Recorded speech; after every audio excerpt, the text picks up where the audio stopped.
The last couple of times I've spoken to you, it has not been good news. How are you feeling today? Are you hopeful, optimistic, or have you resigned yourself to the fact that you're probably going to have to wait for another 2 weeks?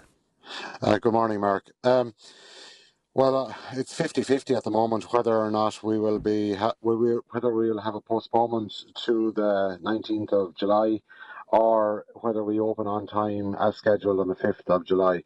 There is growing speculation and growing calls from parts of the medical profession to open now on the 5th of July. We've seen it yesterday across other media channels from a number of eminent professors and medics to say Paddy Mallon you're talking about, and he basically correct. said, for those who weren't familiar with it, he said that the cases are going to go up whether we open indoor dining or not. And the sooner we tackle that and get on with it, the better. Correct, and considering that the north of Ireland is open fully for indoor hospitality, right across Europe, as you've already discussed, is open for indoor hospitality. We're an outlier. Now is the time to open in our view, and because the summer will be lost if we leave it for another 2 to 3 weeks. Yeah. But we had another professor on this morning, Christine Lasher from DCU, and she basically said differently. She thought wait the 2 weeks and wait until all over 60s are vaxxed.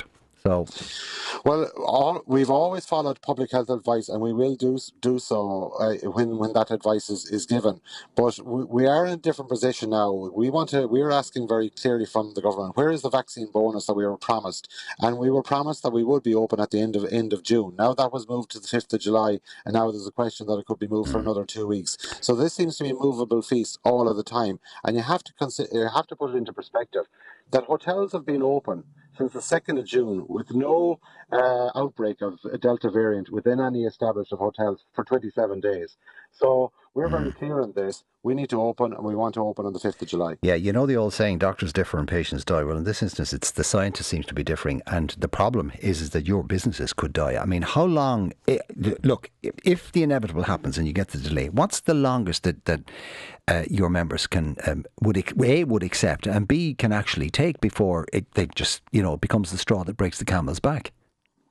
Well, at the moment, they can't accept any more delays. And even if there is a delay, we will have to look for extra business support. That must come in the form of an increased payments to our businesses. These businesses have been closed for nearly 500 days now. These businesses are at the end of their tether. They don't know whether they're coming or going, and still have bills to pay. They still have to try and organise their staff and take staff off the pub, or even whether they have to leave them on it or not over the next number of days. That question has to be clarified over the next 24 hours. Adrian, just on a personal level, how much has it cost you to get your business ready to go on the 5th of July, and how much will you lose if you've got to put it back until the 19th? Well, as from the association point of view, the average for a business is about €20,000 just in stock alone to get them ready for if we open next Monday. So the orders should be going in today.